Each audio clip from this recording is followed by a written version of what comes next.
by saying I really want to make this inclusive. I want to make sure everybody feels that this is a part of their story. It's all of our story. And I'm going to start out by kind of reading through a brief history, a timeline of some significant events in LGBTQ, I've been practicing this, history, and some of the more significant advances towards the rights of the LGBTQ community. And then I'm going to kind of move into what pride means to me specifically, so my story, to hopefully inspire some of you that maybe me not. And so welcome, I really do appreciate this. And I'm not the best public speaker, so. You're great. So first off, as we celebrate this year's Pride Month throughout the country, many of us are focused on the current issues that face the LGBTQ community and what we can do moving forward to fix them. And while it's hugely important to keep moving forward, it's also important to take a look back and see how far we've come. So let's take a look at some of the most major moments in our country's history that have strongly propelled the LGBTQ rights movement forward. In 1924, the first gay rights group was established. It's kind of recent, if you ask me, as far as history goes, but it was World War I veteran Henry Gerber founded the Society for the Human Rights from Chicago. The group was the first gay rights group in America. Its newsletter, Friendship and Freedom, was the United States' first recorded gay publication. It wasn't until 1958 that the Supreme Court ruled in favor of gay rights for the first time. It was the U.S. Post Office who refused to deliver America's widely distributed pro-gay publication called One. Ooh. The case went to the U.S. Supreme Court, and the court ruled in favor of gay rights for the first time, making it a significant landmark case in the LGBTQ community. I'm going fast, all right. Most of us know about this. The history of the gay rights movement in this country is usually dated to 1969, when the patrons of a small New York City bar fought back against discriminatory police raids. At the time, homosexuality was still a crime. Men were arrested for wearing drag, and women faced the same punishment if they were found wearing less than 3 pieces of feminine clothing. The harassment continued for years until on June 28, 1969, the police arrived at the Stonewall Inn, a gay bar in Greenwich Village, New York. The 200 patrons inside didn't sit down and wait to be arrested this time. This time they resisted, they rioted, sending the police a loud and clear message from their frustration that the status quo for the LGBT individuals was no longer accepted. So if you ever wondered why Pride Month took place in June, now you know it's not just because of the wonderful weather. It's actually historically relevant. A little side note on that, there's a show called The Colorado Experience on PBS. They did an episode on gay rights, and this event was quite significant in Colorado. Colorado ended up being at the time, one of the most understanding communities across the United States. Later I'll go into some of the times when Colorado was a little less friendly. I thought that was significant. Gay communities around the country immediately latched on to the Stonewall riots as an event that brought attention to their cause. Just a year later, in 1970, a committee was formed to commemorate these riots. Well, the problem, the committee didn't have a name for the series of events it wanted to hold. So it tossed around slogans like gay power. But when committee member L. Craig Shoemaker suggested gay pride, everyone else agreed. Shoemaker later, in a 2015 interview, was quoted as saying, "People didn't have power. Even now, we only have some. But anyone can have pride in themselves. And that would make them happier as people and produce the movement likely to produce change." 1973, homosexuality is no longer declared a mental illness. And I should put a little asterisk to that, because that might have been the case in society, but it was not the case in the military. After years of studies, analysis, and changing cultural attitudes, the American Psychiatric Association Board of Directors removed homosexuality from the official list of mental illnesses.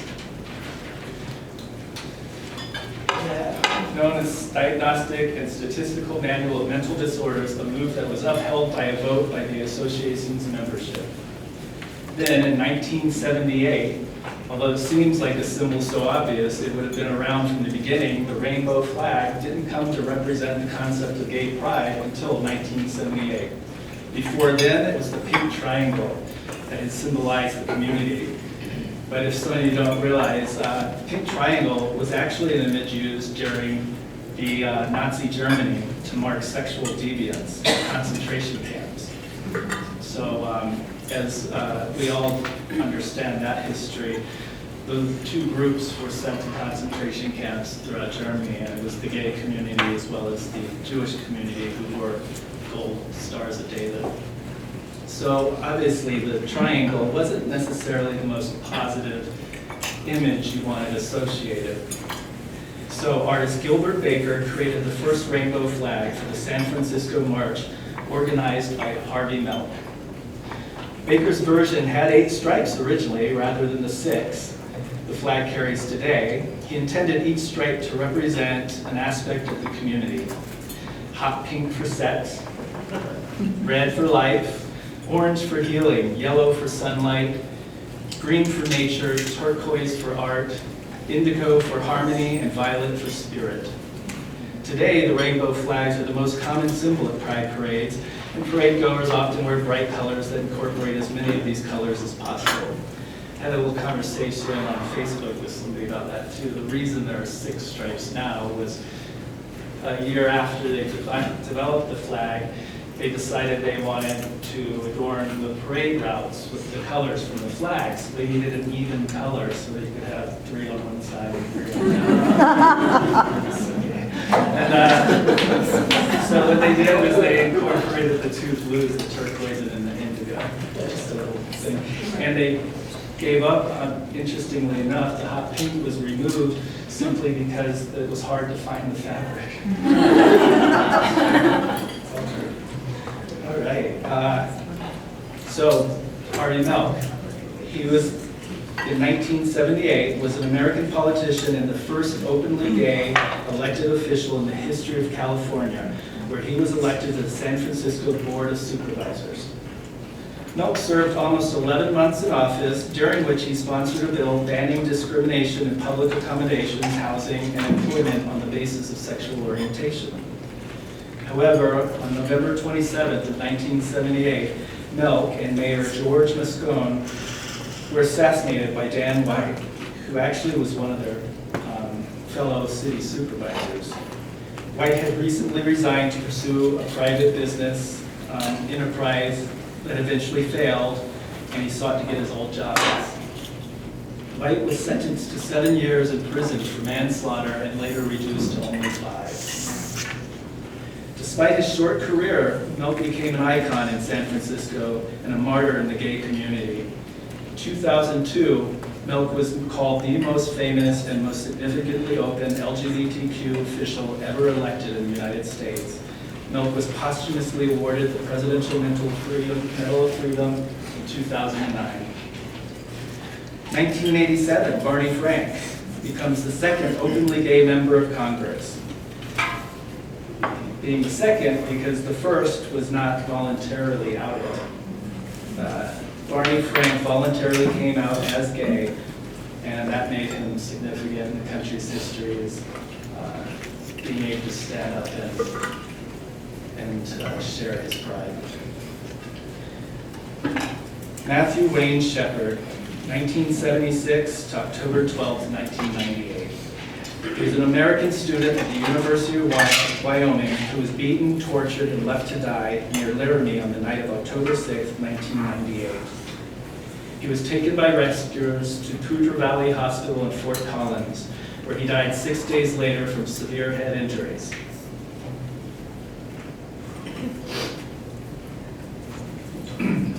Suspects Aaron McKinney,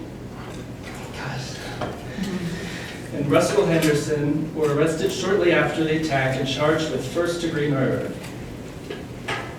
I've had some friends, I'm sorry. Whew.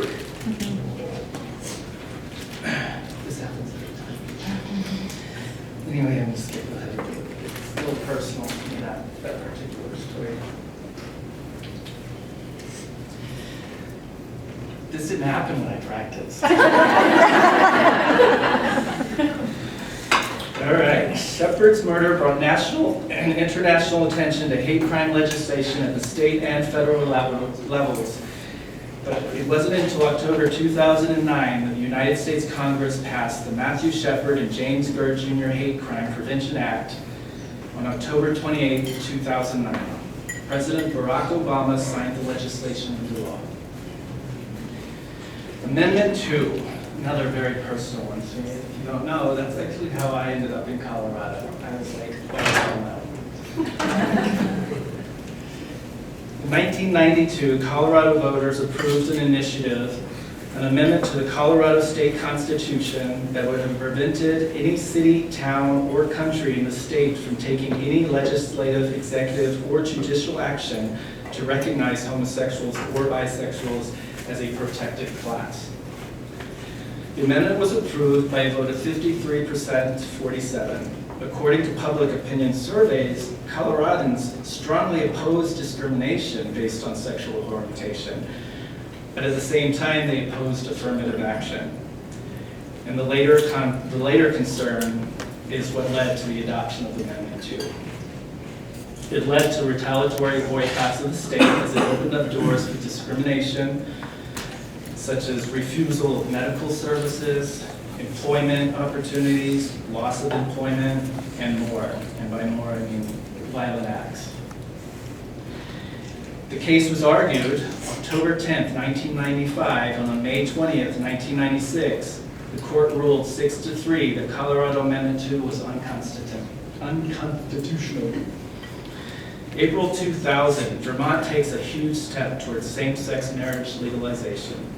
Vermont became the very first state in the country to give same-sex couples the right to enter into civil unions, a legal partnership that would grant those couples the same rights and benefits as those in legal marriages. Of course, that was just in the state of Vermont, and they would not be recognized across state lines or federally. Don't Ask, Don't Tell, December 21st, 1993, lasted until September 20th, 2011. Another obviously personal one for me. Engaging in homosexual activity has been grounds for discharge from the American military since the Revolutionary War. Policies based on sexual orientation appeared as the United States prepared to enter into World War II, when the military added psychiatric screening to its induction process that included homosexuality as a disqualifying trait. Then seen as a form of psychopathology, it distinguished homosexual recruits from normal recruits for the first time. Gay service members were court-martialed, imprisoned, and dishonorably discharged. In 1944, a new policy directed to create that homosexuals were to be committed to military hospitals, examined for psychiatrists, and discharged. Don't Ask, Don't Tell, the official United States policy on military service by gays, bisexuals, and lesbians, took effect December 21, 1993, lasted until September 20th, 2011. This policy prohibited military personnel from harassing a closeted homosexual or bisexual service member while barring openly gay, lesbian, or bisexual persons from military service. The act prohibited any homosexual or bisexual person from disclosing their orientation or from speaking about any relationships, including marriages or other familial attributes, while serving in the United States Armed Forces. The Don't Ask part of the policy specified that superiors should not initiate investigation of a service member's orientation without credible evidence of homosexual behavior. This led to many unauthorized investigations and harassment of anyone who was slightly suspected. After the policy was introduced, the military discharged over 13,000 troops from the military. The number of discharges dropped sharply after September 11 attacks. Discharging exceeded 600 every year until 2009. DOMA, Defense of Marriage Act, June 2015. President Clinton signed into law the act. This act was designed to prevent the full faith and credit clause from being applied to states' refusal to recognize same-sex marriages. DOMA stated in part that no state, territory, or possession of the United States shall be required to give effect to any public act, record, or judicial proceeding respecting a relationship between persons of the same sex. DOMA did not ban same-sex marriage in itself. What it did was it defined marriage as a union between a man and a woman only, and specifically denied federal benefits to same-sex couples. In February 2004, President Bush, George W. Bush, called for a constitutional amendment to ban same-sex marriage nationwide. The president said that DOMA was vulnerable to attack. He stated that the only way to ensure DOMA would not be struck down by activist courts is through an amendment that would fully protect marriage. Well, DOMA was overruled in June 26th of 2015 by the U.S. Supreme Court, citing the 14th Amendment's Equal Protection Clause. They concluded that a denial of marriage rights to same-sex couples is unconstitutional. Finally, November 2018, LGBTQ candidates sweep midterms. More than 150 LGBTQ candidates were elected into office in the 2018 midterm elections, putting a historic number of queer or transgender politicians in positions of power. These wins happened from the U.S. Congress to governors, mansions, to state legislators, and city councils. That is my complete timeline of some of the more significant things. As I pull myself together. You can see some of this was a little, and I didn't click through one slide. All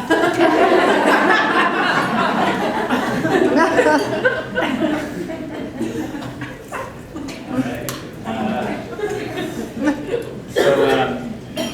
Before I get into why so I did a little research on what's happening today, why I think there's hope for the future, and it's our young people.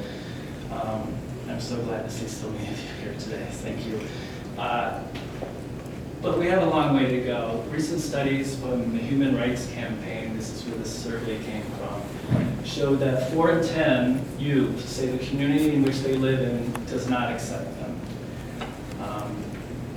As sad as that is, actually the numbers are looking better, right? 4 in 10 versus 9 in 10. I'm pretty excited about that. But they do say that LGBT youth are twice as likely as their peers to be bullied or assaulted, shoved, and kicked. 26% of LGBT youth say their biggest problems are not feeling accepted by their families. There's quite a community of homeless, young LGBTQ individuals out there now, for families who have disowned them for coming out. They say that 92% of youth say they hear negative messages about being gay. The top sources are school, the internet, and their peers. I find this one interesting, that 68% of youth say they hear negative messages about their LGBTQ from elected leaders. So it's that message. I think we're all familiar with how important our words are, especially in leadership positions, that people are listening, especially our youth. Over 3/4 of LGBT youth say they know things will get better, while LGBT youth out to their immediate families are more likely to report being happy. That's my last slide on that. I think what I wanted to show there to illustrate that what pride means. It's not a parade to dance around in like leather harness or whatnot. It's about showing who we are and how important it is to be confident in who we are, as you saw on my first slide.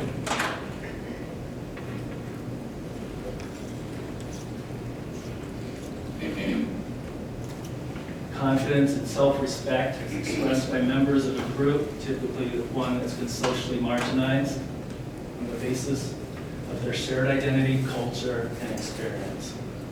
That's pride. Pride to me is, try not to cry. Thank you. And Angela shared with me too. She was just out and she actually met one of the lawyers who fought down Amendment 2. So thank you for sharing that. I'm not sure if everybody got to read the story this month on Info, but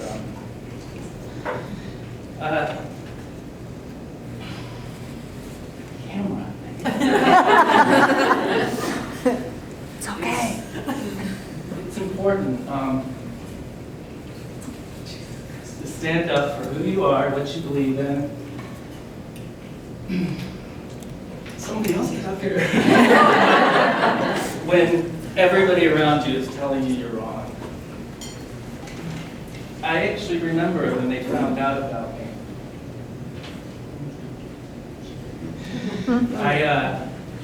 I sat there in this room, they arrested me, and I was in this cell overnight with a guy who had actually raped a female soldier, and by the way, he got to stay in. And I was treated like a horrible criminal. And they took me to meet my lawyer, and who officially, they weren't allowed to look at me in the eye. So everybody would look at the ground when they spoke to me. And he said, well, once we found out what you were, you had no rights. He told me at that moment, I was just a kid, he said, this can all go away if you just tell us that it was one time and you're not gay. And I couldn't tell him that. I refused.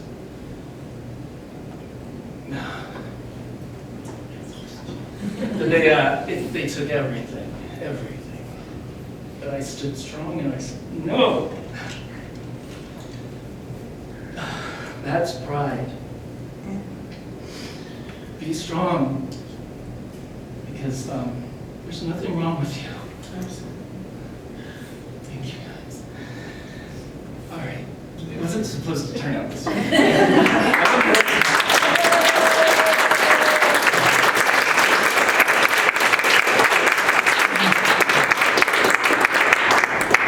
Just always stand true to who you are. Love the person next to you. You don't know what they've gone through.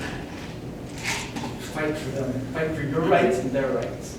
Don't give up. It's not easy. It's never going to be easy. If it's easy, you're doing something wrong. But it does get better.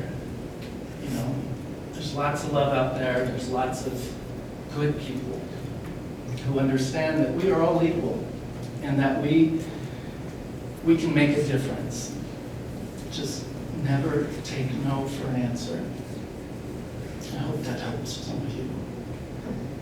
Don't think of me as a crybaby. Are there any questions? Can I help anybody? Okay. There's lots of services, lots of ways to participate. For instance, I volunteer on a phone line, an 800 number where youth can call in who might feel that they want to commit suicide. I hear lots of stories, and you have to try to help them understand that it does get better.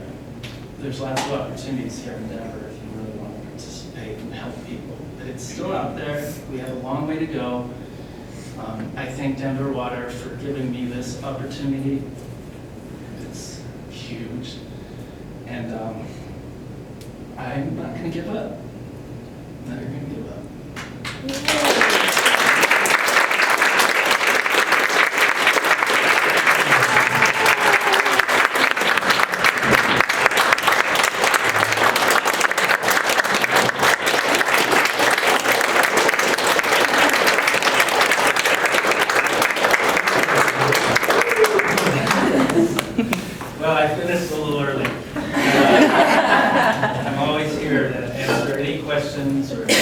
anybody might feel, and it doesn't matter if you're gay, straight, or anything, this is all of our story, right? We all have pride in ourselves, and we all have somebody telling us to do it different. And you know what, if you feel attacked, if you feel weak, if you feel that you need somebody, I'm here. I'm a phone call away, section 3148. You found it in your heart to move forward or forgive in some sense because you still work with your service people and you still give back to that group. Do you want to tell the room a little bit about what you do? Oh, yeah. Thank you.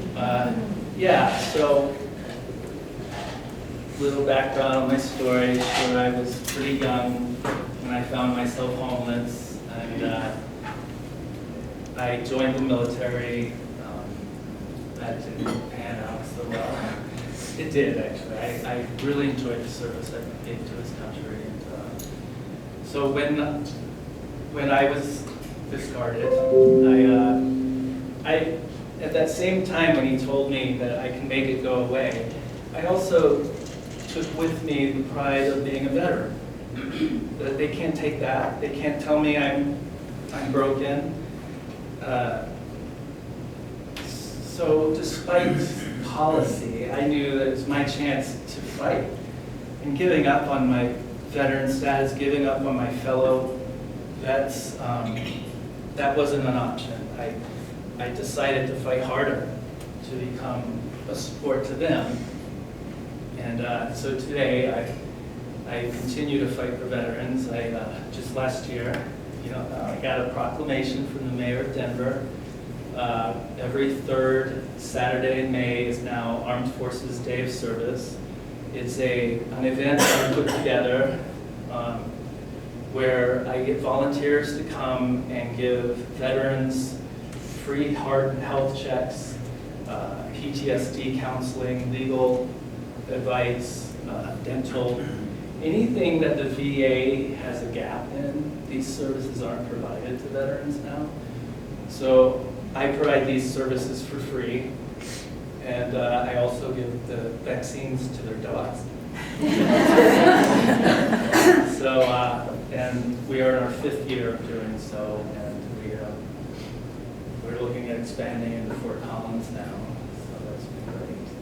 I do like to support these members, even though I have to admit, I'm very afraid for them to find out about me at these events. I just want them to feel thankful. There's always going to be that scar that I'm afraid if they find out that it will hurt me, honestly. I don't know that that'll ever go away, but it's not going to keep me from doing it. That said, I've also, within the last year, found my mother and my father, and I'm trying to build a relationship with them and other groups. But again, it goes back to that thing. Holding on to that kind of hate, that fear, doesn't help me or this. It's moving forward. I've always thought to myself, who do I want to be? Do I want to be somebody filled with anger and hate, even for those who might throw it at me? No, I'm not. I'm not going to be that guy. I'm going to be somebody who loves dogs. I love the people I work with. Halloween. I love the community. I love Halloween. Sure. And I think we can all help each other because all of us hurt. And maybe that's why they throw their slings and arrows. Whatever it is, I'm going to fight for it and never be told I'm broken again. So that's my story. Thank you. Thank you. Patrick, I have a question, and maybe you're not the only person who can answer it. Anybody else can answer this too. But I think about the workplace and the fact that it's taken so long just to get Denver Water to be open enough to put on something like this, and thinking about an acceptable, safe workspace for everybody. Are there suggestions on things that maybe somebody that doesn't really pay attention to the little subtle things that we're doing in our culture or even our workday interactions that maybe we can improve to be more inclusive? Thanks. Well, actually, I feel learning about Denver Water's inclusivity committee was huge for me.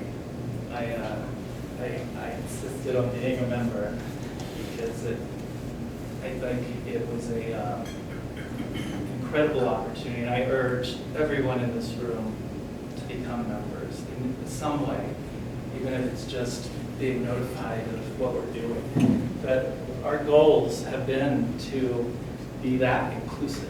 We want everybody here to feel that they're a member of this wonderful family, and that they matter. As a matter of fact, it's part of the strategic initiative now. It's people matter in this company, and we need to get that word out. You're right, but we need people to understand how important it is to Denver Water and how important they are to us. We need to maybe lunch and learns like this, people telling their stories. It's a great opportunity. It's hard, but it's necessary, right? It's necessary for us to understand our backgrounds and where we come from and how to treat each other, and how important that is. So I would say, get out there, get yourself included. We've already got our hands out. We're waiting for you to take it, and you're all welcome. And Denver Water, let me be clear, they gave me the opportunity in probably my first year here, 5 years ago, employee, to head the Veterans Network. And at the time, we weren't ready for Gay Pride, and it was only because we have a very unique culture here. We're a very old organization that with a lot of diversity. And there was some fear that we might not be ready. But you know what? I think they've shown we are. We are. Things are changing quickly. And Denver Water has been a great steward of that change. I think anybody who's afraid should not be here. Take me as an example. We all have an opportunity to be the best that we are. And that's really all they want. That's all they want. Yeah, I can tell you that I've never felt such support as I have here. I've had jobs, admittedly, that I was outside of the military. I was attacked. I've been physically attacked, abused, fired, multiple occasions, simply when they found out. So this is a safe place. This is a place where you are encouraged to be the best you, to bring that out and to share it with all of us. Because that's how we grow, right? We learn from each other.